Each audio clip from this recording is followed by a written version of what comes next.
Hello everyone, स्वागत है आप सभी का हमारे यूट्यूब चैनल हिंदी हब पे। तो आज के इस वीडियो में हम पढ़ने वाले हैं यूपी बोर्ड क्लास 10th की बुक का एक बहुत ही इंटरेस्टिंग सा चैप्टर।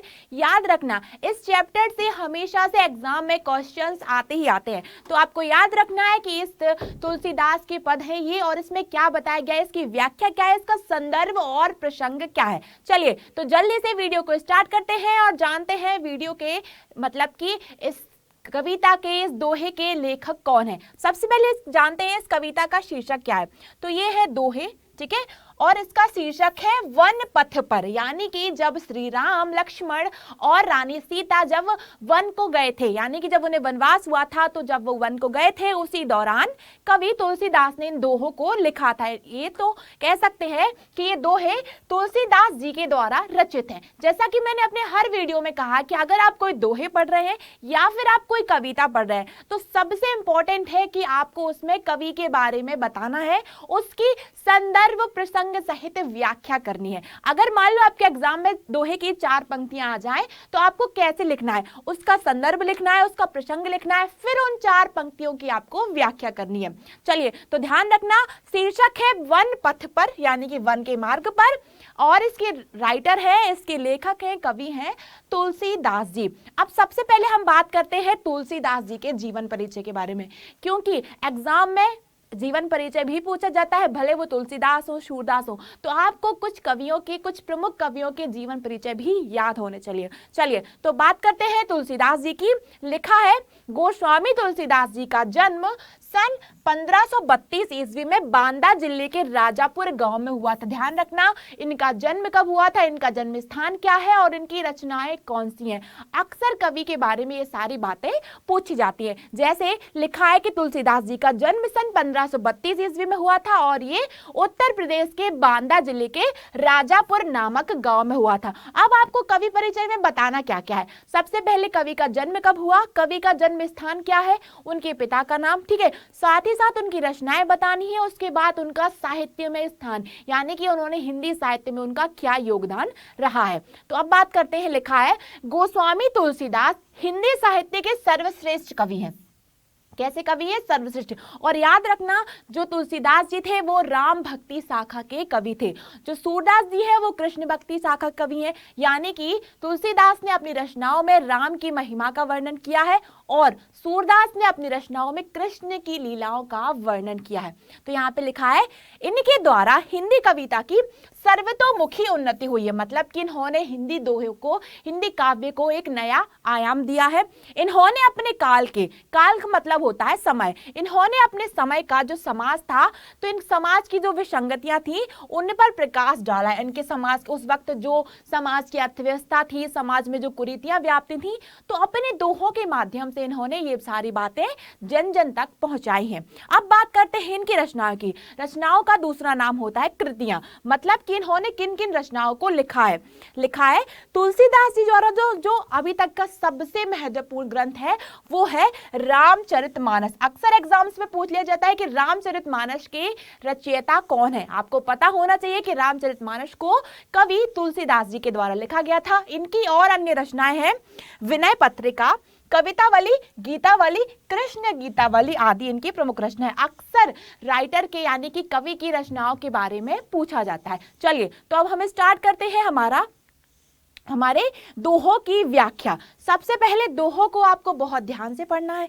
अब बात करते हैं संदर्भ क्या होता है। तो संदर्भ में आपको लिखना पड़ता है कि यह कविता कहाँ से ली गई है और इसके कवि कौन है। तो आप ऐसा बता सकते हैं कि ये दोहे तुलसीदास जी, ये दोहे हमारी पाठ्य पुस्तक से लिए गए हैं, इनके रचयिता तुलसीदास जी हैं, ठीक है। अब बात करते हैं प्रसंग पे। प्रसंग का मतलब होता है कि इस कविता में कवि ने क्या बताया है अथवा किसका वर्णन किया है। तो जब इसका आप शीर्षक पढ़ोगे आपको अपने आप समझ में आ जाएगा कि इसमें वन पथ पर, यानी कि वन के मार्ग पर, जब राम, सीता और लक्ष्मण वन के मार्ग पर चले तो उन्होंने कौन कौन सी चुनौतियों का सामना किया, उनके साथ क्या क्या घटनाएं हुई, ये सारी बातें इन्होंने इन दोहों के माध्यम से हमें बताई हैं। अब चलिए, अब हम शुरुआत करते हैं व्याख्या। सबसे पहले दोहे को बहुत ध्यान से पढ़ेंगे, उसके एक एक शब्द को समझना, उसके बाद उसकी व्याख्या को जानेंगे। लिखा है, पुरते निकसी रघुवीर वधु, पुरते निकसी रघुवीर वधु, धरी धीर दये मार्ग में डग में, धई धीर दरे मार्ग में डग है, झलक भरी भाल कनी जल की, झलक भरी भाल कनी जल की, पुट सूखी गए मधुराधर वै। फिर बुझती है चलनो अब केतिक, फिर बुझती है चलनो अब केतिक, पैन्य कुटी कर हो कित है, ते की लखी आतुरता पिए की, अखियां अति चारु चली जलचे। तो ये है हमारी 4 पंक्तियां। अब इन पंक्तियों का हम भावार्थ समझते हैं। ध्यान रखना, इन दोनों में से सबसे ज्यादा बार आपके एग्जाम में पूछे गए, ये 4 पंक्तियां आपके एग्जाम में बहुत बार पूछी गई, इसीलिए ये आपके लिए बहुत ज्यादा इंपॉर्टेंट है। सबसे पहले लिखा है पुरते निकसी रघुवीर बधी, रघुवीर बधु यानी कि यहाँ पर बात सीता जी की हो रही। पुर मतलब कि यहाँ पे बताया गया है कि जब वो राम, सीता और लक्ष्मण वन के मार्ग पर निकले, कहाँ से? श्रृंगवेरपुर से। जब श्रृंगवेरपुर से राम, सीता और लक्ष्मण वन के मार्ग में निकले, धरी धीर दये मार्ग में डग में। अब जो सीता जी थी वो कैसी थी? वो तो एक रानी थी, राजकुमारी थी, तो वो मार्ग में यानी कि रास्ते में जो डग यानी कि पैर बहुत धीरे धीरे रख रही थी। झलक भरी भाल कनी जल की, ठीक है। भाल, भाल मतलब की होता है माथा, तो उनके माथे पर, अब वहां पे क्या था? बहुत ज्यादा धूप थी, सूर्य की गर्मी के कारण उनके माथे पे तो पानी की कुछ बूंदें आ गई, मतलब कि उनके माथे पे पसीना आ गया।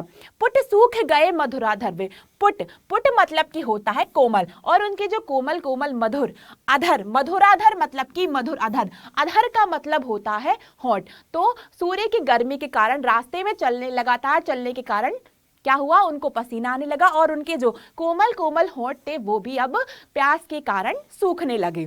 फिर बुझती है चलनो अब केतिक, पर्ण कुटी कर हो कित है। अब वो राम से पूछती है कि हमें अब और कितना चलना है। पर्ण कुटी कर हो कित है, पर्ण कुटी मतलब कि पत्तों से बनी हुई झोपड़ी। तो वो अब श्री राम से पूछती है कि अब हमें और कितना चलना है। ते की लखी आतुरता पिए की अखियां अति चारु चली जलचे। तिय, तिय का मतलब होता है पत्नी। तो वो जब राम देखते हैं कि उनकी जो पत्नी है सीता इतनी आतुरता से पूछती हैं कि अब हमें और कितना चलना है, इसका मतलब कि अब वो थक चुकी हैं। इसकी व्याख्या को हम और भी अच्छे से समझते हैं। लिखा है राम, लक्ष्मण और सीता बड़े धीरज, धीरज मतलब कि धैर्य, धैर्य के साथ श्रृंगवेरपुर से आगे 2 कदम ही चले थे। अब वो तो थे कैसे? राजा थे, राजा थे, वो रानी थी, तो उन्हें ज्यादा चलने की आदत नहीं थी, इसलिए वो जैसे ही आगे चले थे कि सीता जी के माथे पर पसीने की बूंदें झलकने लगी और उनके जो सुंदर सुंदर होंठ थे वो थकान के कारण सूख गए। तब अब इतना सब हुआ, तब सीता जी कहती हैं, सीता जी अपने प्रियतम राम से यानी कि अपने पति राम से पूछती हैं कि अभी हमें कितनी दूर और चलना पड़ेगा, क्योंकि शीर्षक है वन पथ पर, यानी कि जब वो वनवास के लिए प्रस्थान कर रहे थे, जब वो वनवास के लिए जा रहे थे, तो वह पूछती है कि अब हमें और कितना दूर चलना पड़ेगा, कितनी दूरी पर पत्तों की कुटिया बनाकर अब हम रहेंगे। अंतरमयी श्री राम, अंतरमयी मतलब श्री राम ने जब अपनी पत्नी को देखा तो वो समझ चुके थे कि उनकी जो पत्नी है वो लगातार चलने के कारण थक गई हैं। तो अंतरमयी श्री राम सीता जी की व्याकुलता, व्याकुलता मतलब कि उनकी परेशानी, उनकी बेचैनी को का कारण तुरंत समझ गए कि वे बहुत अधिक थक चुकी हैं और अब विश्राम, विश्राम मतलब कि आराम करना चाहती हैं। राजमहल का सुख भोगने वाली अपनी पत्नी की ऐसी दशा देखकर श्री राम के सुंदर नेत्रों से आंसू टपकने लगे। अब जो सीता थी वो कैसी थी? एक बहुत बड़े राजा की पुत्री थी और साथ ही साथ एक वो रानी और राजकुमारी थी। तो लिखा है कि राजमहल का सुख भोगने वाली जब सीता को उन्होंने देखा कि वो इतने कष्ट में है, तो प्रभु श्री राम की आंखों से भी अपने आप नेत्र टपकने, मतलब अपने आप आंसू टपकने लगे।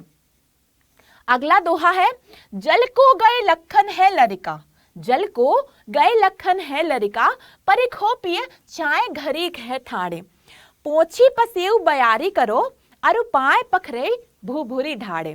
तुलसी रघुवीर प्रिया समझानी, तुलसी रघुवीर प्रिया समझानी, के बैठी बिलंब लो कंटक काड़े, जानकी नाह को लेख लाख्यो, पुल को तनु बारी बिलोचन बाड़ी। यहाँ पे बताया गया है कि जब राम लक्ष्मण और सीता वन के लिए जा रहे थे तो एक वक्त ऐसा आया कि जो लक्ष्मण थे, लखन मतलब कि लक्ष्मण, अब जो लक्ष्मण जी थे वो सीता जी के लिए पानी लेने गए। तो यहाँ पे पिए यानी कि पति। अब जो सीता जी थे वो अपने पति राम से कहती हैं कि जब तक लक्ष्मण जी यानी कि उनके देवर जब तक वो पानी लेने गए हैं तब तक हम किसी छाया में खड़े होकर उनका इंतजार कर लेते हैं। पोछी पसियो बयारू करो, और मैं यहाँ पर आपके पैर पोंछ देती हूँ, ठीक है। और बयारी मतलब कि होता है हवा, और मैं साथ ही साथ आपको हवा भी कर देती हूँ। अरु पाए पखारू भूभुरी ढारे, और वो उनसे कहती है कि लगातार बालू में चलने के कारण, भुरभुरी मतलब कि बारू में चलने के कारण आपके कोमल कोमल पैर भी अब तपने लगे होंगे। तो स्वामी आप कुछ देर के लिए विश्राम कर लीजिए, बैठ जाइए, मैं आपको हवा कर देती हूँ और आपके पैर भी दबा देती हूँ। तुलसी रघुबीर प्रिया समझानी के, बैठी विलंब लो कंटक काढ़े। अब जो प्रभु श्री राम थे वो तो अंतर्यामी थे, वो तो जान ही चुके थे कि उनकी जो पत्नी है वो अब बहुत ज्यादा थक चुकी है। तो वो वहां पर बैठ गए और बहुत देर तक बैठ के, कंटक मतलब कि होता है कांटे, काढ़े मतलब निकालना, और वो वहां पर बैठकर उनकी पत्नी के पैरों में जो लगातार चलने के कारण, रास्ते के कठिन मार्ग के कारण जो कांटे जो भाए थे वो अब उनको निकालने लगते हैं। जानकी नाह को नेह लाख्यो, पुल को तनु बारी बिलोचन बाड़े। जानकी यानी कि सीता। तो अब जब वो सीता जी देखती हैं कि उनके पति श्री राम किस तरीके से उनकी सेवा कर रहे हैं, उनका ध्यान रख रहे हैं, तो उनकी आंखों से बिलोचन मतलब कि आंखों, उनकी आंखों से, उनके नेत्रों से अश्रुओं की धारा बहने लगी। इसकी व्याख्या समझते हैं। लिखा है, सीता जी श्रृंगवीरपुर से आगे चलने पर थक जाती हैं। वे विश्राम करने की इच्छुक, वो अपने पति से क्या कहती हैं कि मुझे विश्राम करना है, और वे कहती हैं कि जब तक लक्ष्मण पानी लेने गए हैं इसलिए हम घड़ी भर मतलब कि कुछ समय के लिए पेड़ की छाया में बैठकर उनकी प्रतीक्षा करते हैं। इतनी देर में मैं आपका पसीना पोंछकर हवा कर दूंगी तथा गर्म रेत पर चलने के कारण आपके पैर जल गए होंगे, उन्हें मैं धो दूंगी। अब राम जानते थे कि जो सीता जी हैं वह स्वयं विश्राम करने का नहीं कहेंगी, इसीलिए वो इस तरीके से कह रही हैं कि मैं आपकी सेवा कर दूंगी, ताकि उस कुछ वक्त के लिए भी उनको भी आराम मिल सके। आगे लिखा है, और स्वयं विश्राम करने के लिए कहने में वो सकुचा रही है, उन्हें संकोच हो रहा है। अब लिखा है, इसीलिए श्री राम बैठ गए और बड़ी देर तक वो सीता जी के पैरों में जो कांटे चुभे थे उनको निकालते रहे। अपने प्रति पति का ऐसा प्रेम देखकर सीता जी पुलकित हो गई, यानी कि आनंदित हो गई, और उनकी आंखों से आंसू टपकने लगे। जब उन्होंने देखा कि उनके पति उनसे कितना प्रेम करते हैं तो ये सब देखकर उनकी आंखों से आंसू टपकने लगे। अब जानते हैं अगला दोहा। लिखा है, रानी में जानी या जानी, रानी में जानी या जानी महा, पबी पावन हूं ते पबी पावन हूं तो कठोर हियो है। राजऊ काज अकाज न जानियो, कहियो ते की जिन काम कियो है। ऐसी मनोहर मूर्ति ये बिछरो कैसे प्रीतम लोग जियो है। आखिन में सखी राखे बे जोग, इन्हें किमी के वनवास दियो है। अब जब राम सीता और लक्ष्मण श्रृंगवीरपुर से वन के लिए प्रस्थान कर रहे थे तब उन्हें रास्ते में कुछ लोग मिले। जब वो रास्ते में गांव पहुंचे तो गांव में कुछ स्त्रियां थी, वो आपस में बातें कर रही थी। वहां की जो स्त्रियां थी वो कहती हैं, रानी में जानी या जानी महा। अब पहली स्त्री दूसरी स्त्री से कहती है कि मैं रानी कैकेयी को, जिन्होंने राम के वनवास की विनती की थी उनसे, दशरथ जी से, तो अब वो आपस में स्त्रियां बात करती हैं कि वो रानी कितनी कठोर हृदय की होगी। पबी का मतलब होता है वज्र, पाहन यानी कि पत्थर, जो इतने अच्छे लोगों को मतलब राम सीता और लक्ष्मण को इतना कठोर दंड देती हैं। पबी यानी कि वज्र जैसा कठोर दंड देती हैं। राजा काज अकाज ना जानियो, कहियो ते की जिनकाने, और जो राजा दशरथ हैं वो भी उचित और अनुचित का भेद नहीं समझते, वो भी अपनी पत्नी की बातों में आकर राम को दंड स्वरूप वनवास जाने का कह देते हैं। ऐसी मनोहर मूर्ति है, बिछरो कैसे प्रीतम लोग जिए। और वो जो गांव की स्त्रियां थी वो आपस में बात करते हुए कहती हैं कि इतनी मनोहर लोगों को देखकर कैसे इनके जो प्रीतम होंगे, इनके अपने होंगे, वो इनके बिना कैसे रहेंगे। प्रीतम लोग जिए, इनके जो अपने होंगे वो इनके बिना कैसे जिएंगे।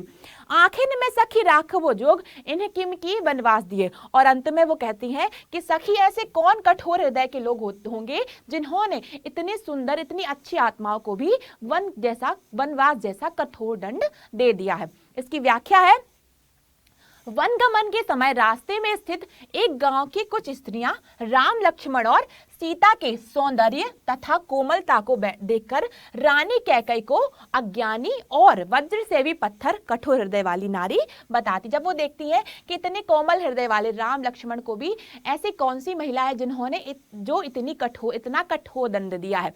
लिखा है क्योंकि उससे सुकुमार राजकुमारों को वनवास देते समय तनिक का मतलब होता है थोड़ा, तो क्या उन्हें ऐसे राजकुमारों को वनवास देते समय थोड़ी सी भी दया ना आई। वे राजा दशरथ को भी विवेकहीन मतलब कि बुद्धिहीन, अब वो राजा दशरथ को भी क्या कह रही थी कि वो बुद्धिहीन है, वे राजा दशरथ को भी विवेकहीन समझकर पत्नी के कहे अनुसार कार्य करने वाला ही समझती हैं। उन्हें आश्चर्य है कि उन्हें इन सब बातों का क्या है, आश्चर्य है कि इन सुंदर मूर्तियों से बिछड़कर इनके जो प्रियजन होंगे इनके अपने कैसे जीवित रहेंगे, कैसे जिंदा रहेंगे। हे सखी, अब वो आपस में बातें करती हैं और कहती हैं, हे सखी ये तीनों तो आंखों में बसाने योग्य है, तब इन्हें किस कारण वनवास दिया है। अब वो लोग आश्चर्य है कि ये जो तीन मूर्तियां ये तो आंखों में बसाने योग्य हैं, ये तो अत्यंत प्रिय हैं, इन्हें कैसे वनवास का कठोर दंड दे दिया गया। अगला दोहा है, शीस जटा और बाहु विशाल, शीस जटा और बाहु विशाल, विलोचन लाल तिरछी सी भौहें, तून सरासन बान धरे, तुलसी वन मार्ग में सुठी सोहे, सादर 12 बार सुभाए चिते, सादर 12 बार सुभाए चिते, तुम त्यो हमरो मन मोहे, पूछति ग्राम बधूसिये सो, कहो सावरे से सखी रावरे को है। अब यहाँ पे बात हो रही है, जो गांव की जो स्त्रियां हैं वो यहाँ पर श्री राम की को देखकर मोहित हो जाती हैं। लिखा है शीस जटा और बाहु विशाल, यहाँ पर बात श्री राम की हो रही, वो कह रही है शीस मतलब उनके सिर पर जटाएं हैं और उनकी जो भुजाएं हैं वो अत्यंत विशाल हैं। विलोचन लाल तिरछी सी भौहें, विलोचन मतलब की आंखें, उनकी लाल आंखें और कैसी उनकी भौहें हैं वो तिरछी सी हैं। तून सरासन बाण धरे मतलब कि जो अपने तरकश में बाण धरे, तून सरासन मतलब कि तरकश, अपने तरकश में बाण धरे हैं। तुलसी वन मार्ग में सुटी सोए, और वो इतने मार्ग में और वो इस वन मार्ग में कितने सुशोभित हो रहे हैं। सादर 12 बार सुभाए चिते, तुम त्यो हमारो मन मोहे, और वो कहती है कि हम जितनी बार भी आपको देख रहे हैं, जितनी बार भी वो प्रभु के दर्शन कर रही हैं, उतनी बार वो उनके रूप को देखकर मोहित हो रही हैं। पूछते ग्राम बधूसिये सो, कहा सावरे से रखी रावरे को है। अब वो वहां की जो गांव की महिलाएं थी, जो स्त्रियां थी, अब वो सीता से पूछती हैं कि ये तुम्हारे कौन है। इसकी व्याख्या समझते हैं। लिखा है ग्राम बधुएं मतलब गांव की बधुएं सीता जी से पूछ रही हैं कि जो सिर पर जटा धारण किए हुए हैं, जिनकी भुजाएं विशाल है, नेत्र लाल है तथा भौएं तिरछी सी हैं, जो तरकश धनुष और बाण धारण किए, यहाँ पे वो बात हो रही है श्री राम की, वो कह रहे हैं जो तरकश धनुष और बाण धारण किए हुए हैं और इस वन मार्ग में मतलब इसके वन के मार्ग में बहुत अधिक शोभायमान हो रहे हैं, जो अत्यंत सहज स्वाभाविक रूप में बड़े सम्मान के साथ बार बार तुम्हारी ओर देख रहे हैं और हमारा मन भी वो आकर्षित कर रहे हैं। तो वो पूछती हैं कि हे सखी, तुम हमें यह बताओगी कि ये सुंदर सांवले रूप वाले राम तुम्हारे कौन लगते हैं। तो अब यहाँ पे बताया गया है तुलसीदास जी ने कि ये गांव की महिलाएं आपस में बातें करती हैं और वो सीता जी से पूछती हैं कि ये सुंदर सुशोभित जो श्री राम खड़े हैं, ये तुम्हारे कौन लगते हैं। अगला दोहा है, सुनी सुंदर बैन सुधारस साने, सुनी सुंदर बैन सुधारस साने, सयानी है जानकी जानी भले, तिरछे करी नैन दे सैन्य तन्हे, समुझाए कछु मुस्काई चले, तुलसी ते ही अवसर सो है सबे, अवलोकते लोचन लाहु अली, अनुराग तड़ाग में भानु उदय, बिगसी मनो मंजुल कंज करी। इस दोहे का अर्थ है अब वहां की जो सुंदर सुंदर जो स्त्रियां थी उनकी बातों से सुधारस मतलब कि अमृत टपक रहा था। सयानी है जानकी जानी भले, अब जो जानकी यानी कि सीता जी बहुत ज्यादा सयानी मतलब कि चतुर और समझदार हैं। तिरछी कर नैन दे सैन तिन्हे, सैन का मतलब होता है संकेत देना। अब जो स्त्रियां पूछती हैं कि भाई ये जो श्री राम है वो तुम्हारे कौन लगते हैं, तो अब जो जानकी हैं, जो सीता जी हैं, वो बहुत अधिक सयानी और चतुर है, तो वो उनको संकेत करते हुए कहती हैं, समझाती हैं, समझाए कछु मुस्काए चले, और वो उन स्त्रियों को संकेत करती हैं, कुछ समझाती हैं और मंद मंद मुस्काए चले। मुस्कुराए चले मतलब कि मुस्कुरा रही हैं। तुलसी ते ही अवसर सोहे सबे, अवलोकत लोचन लाहुअले, अनुराग तड़ाग में भानु उदय, बिगसी मनो कंजुल मंजुल कंजकली, इसमें कहा गया है। और वो आप उन स्त्रियों को संकेत में बताती हैं कि ये जो प्रभु श्री राम है वो उनके पति हैं। यहाँ पे लिखा है, ग्राम वधुओं ने राम के विषय में सीता जी से पूछा कि ये सांवले और सुंदर रूप वाले तुम्हारे क्या लगते हैं। तो बताया है कि ग्राम वधुओं के अमृत जैसे मधुर वचनों को सुनकर सीता जी उनके मनोभाव को समझ गए। अब जो सीता, तुलसीदास जी कहते हैं कि जब वहां की जो ग्राम वधुआं थी वो उनसे श्री राम के बारे में पूछती हैं, तो जो सीता जी जो बहुत सयानी थी वो उनके मधुर वचनों को देखकर समझ गई, और सीता जी ने उनके प्रश्न का उत्तर अपनी मुस्कुराहट और संकेत भरी दृष्टि से किया। दृष्टि मतलब होता है नजर, तो उन्होंने उनका उत्तर कैसे दिया, अपनी मुस्कुराहट से, साथ ही साथ संकेत से, संकेत से यानी कि इशारे से। सभी सखियां, और वहां पर जितनी भी सखियां थी, सभी सखियां राम के सौंदर्य को एकटक देखते हुए अपने नेत्रों का लाभ प्राप्त करने लगी। अब वहां पर जो भी स्त्रियां थी वो राम को देखकर उनके रूप को देखकर मोहित होती और वो लगातार एकटक होकर राम को निहार रही थी।